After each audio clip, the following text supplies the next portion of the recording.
Boa noite, professora Valdete Severo. Prazer em falar contigo. Seja muito bem-vinda. Boa noite, obrigada, o prazer é meu. Prazer é todo nosso. Professora, lá atrás, na então proposta de reforma trabalhista do governo Temer, a alegação era: vamos gerar milhões de empregos e a gente precisa dessa reforma porque o Brasil, da forma que está, não se sustenta mais. Então a gente vai gerar empregos. Isso dito lá atrás.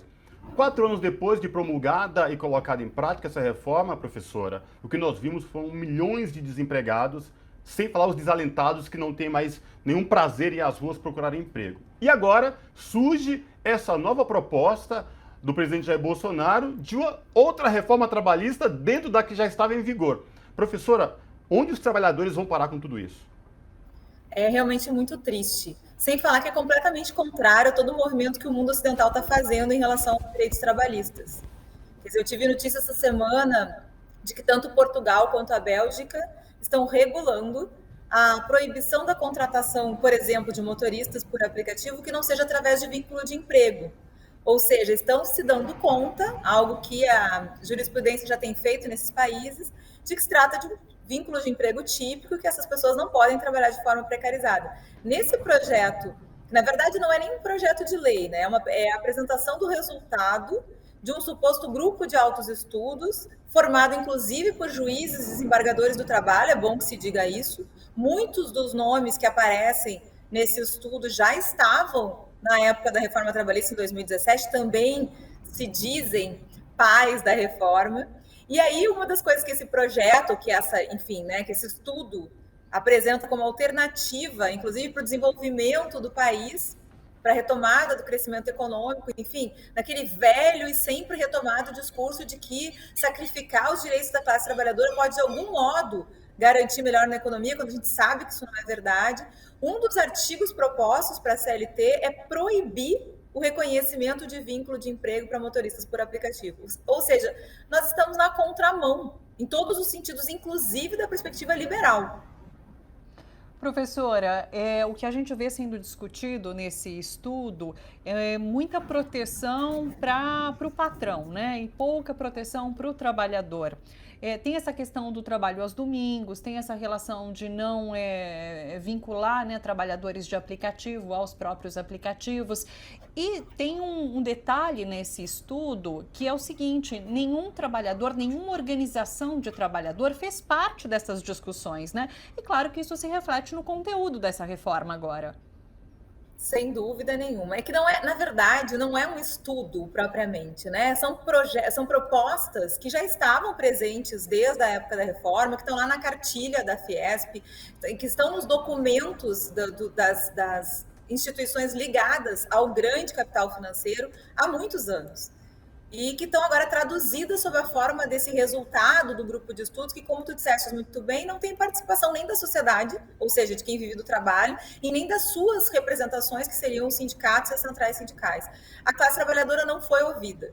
E, de novo, se repete o que nós vimos acontecer em 2017. É uma ampla reforma que vem proposta nesse resultado desses estudos, altera a CLT, altera a Constituição, altera a legislação previdenciária. Nem tudo ali está já sob a forma de proposta de artigo para se inserir nessas legislações, mas como propostas gerais, e todas elas no sentido de precarizar as condições de vida da classe trabalhadora. E tu chamaste a atenção para algo que eu acho que é emblemático, que é a questão do trabalho aos domingos. A Constituição da República diz que a folga tem que ser preferencialmente aos domingos, e essa não é só uma questão jurídica ou econômica. É também o dia consagrado na semana para o trabalhador ter convívio familiar. Quer dizer, é o dia em que todos podem estar sem trabalho, em tese, porque isso já não é verdade hoje, quem trabalha em shopping já trabalha em domingo, mas em tese é um dia para que as pessoas possam se reunir e ter convívio familiar. Isso me leva a crer, não só isso, mas acho que essa regra é emblemática para demonstrar, para revelar que se trata de um projeto político. Quer dizer, é muito mais do que uma vontade de desmanchar direitos trabalhistas, de enterrar a era Vargas, de voltar para uma lógica do cada um por si, né, do indivíduo empreendedor, que tem que trabalhar para se alimentar sem nenhuma segurança social, o que é uma lógica completamente autofágica num sistema como o nosso, mas me parece que é muito mais do que isso. É a utilização dessa lógica para a construção de um projeto político em que as pessoas vão precisar ficar preocupadas em sobreviver. E quem está preocupado em sobreviver não consegue pensar em outra coisa, não consegue ter engajamento político, não consegue estudar, não consegue pensar um mundo diferente desse em que a gente vive.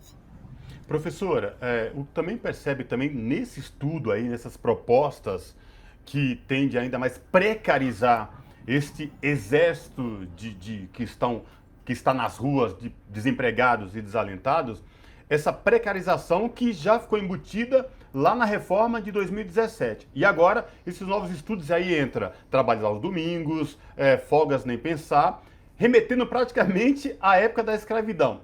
Professora, e que me chamou a atenção também nesses estudos elaborados por grandes, entre aspas, pensadores, é que, por exemplo, antes um empresário, enfim, porque N motivos a empresa quebrava, né? Aí os bens desse empresário ele poderia ser negociado para pagar dívidas trabalhistas.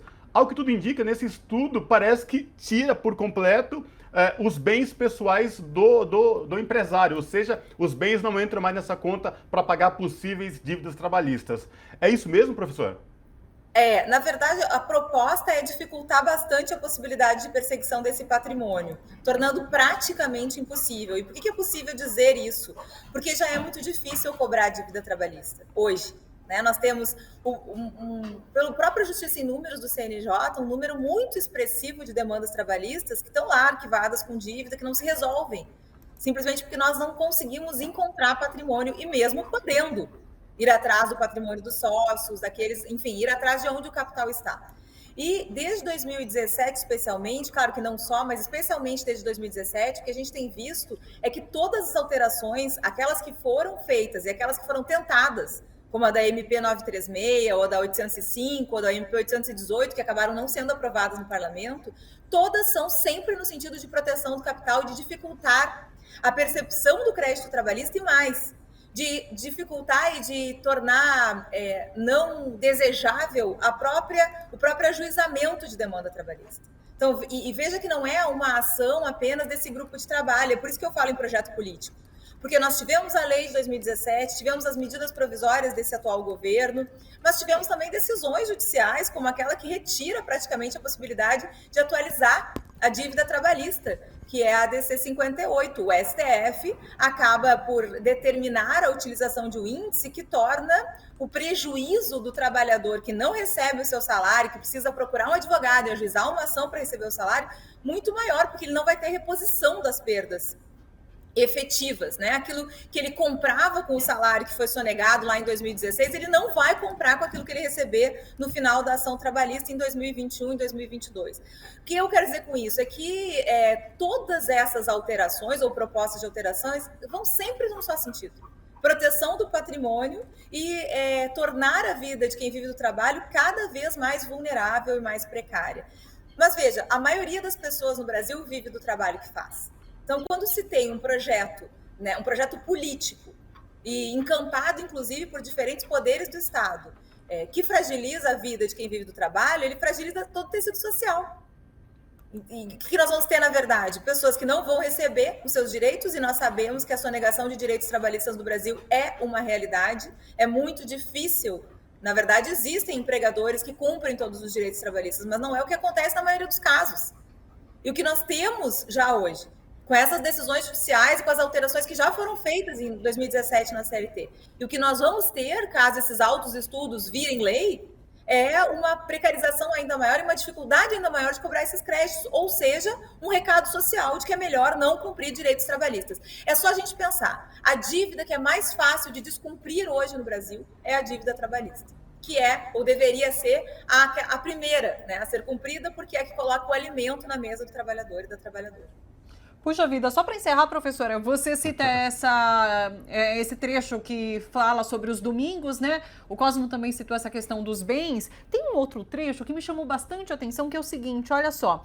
a responsabilização do empregado quando treinado e equipado pela falta do uso do equipamento de proteção individual em caso de acidente de trabalho. Parece que se encontra qualquer brechinha para trazer maior segurança jurídica de fato ao empregador. É isso? E na verdade, eu não sei nem se seria segurança jurídica para o empregador, porque, veja, o empregador estaria mais seguro juridicamente se tivesse uma legislação social efetivamente protetiva que todos devessem respeitar. Sim.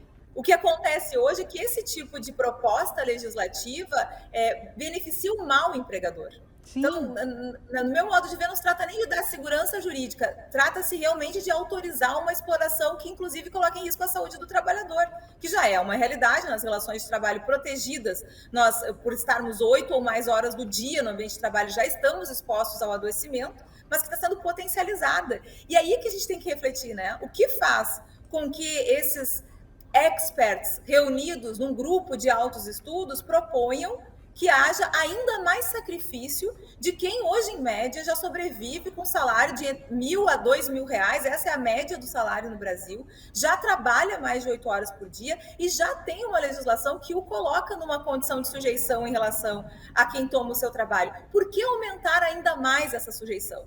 Inclusive na contramão do que estão fazendo outros países, como eu referi anteriormente. É por isso que eu digo, a gente não pode pensar esse tipo de estudo, especialmente quando divulgado da forma como foi, né? Especialistas se reúnem, estudam, mas não conversam com ninguém e vêm com uma proposta dessas, como uma simples vontade de alterar a legislação trabalhista. Trata-se de um projeto político.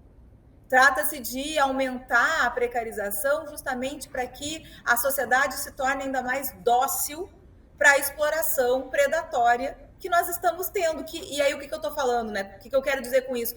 A exploração do ambiente, né? A forma como o Estado está sendo sucateado e vendido, a forma como nós estamos tratando dos nossos recursos naturais. É isso que passa ao lado, é isso que a gente não pode desconectar, né, de uma proposta como essa. Perfeito. Professora, juíza do trabalho, Valdete, agradeço demais a sua entrevista, a aula que você deu aqui para a gente, nos ajudando a compreender de fato do que se trata esse estudo que pode se transformar numa futura reforma trabalhista. Muito obrigada, até uma próxima. Eu que agradeço, eu sou fã de vocês, escuto sempre os programas de vocês, então estou muito feliz de poder estar aqui participando. Obrigada. Maravilha. Um beijo para você, até. Abraço. Até, um beijo.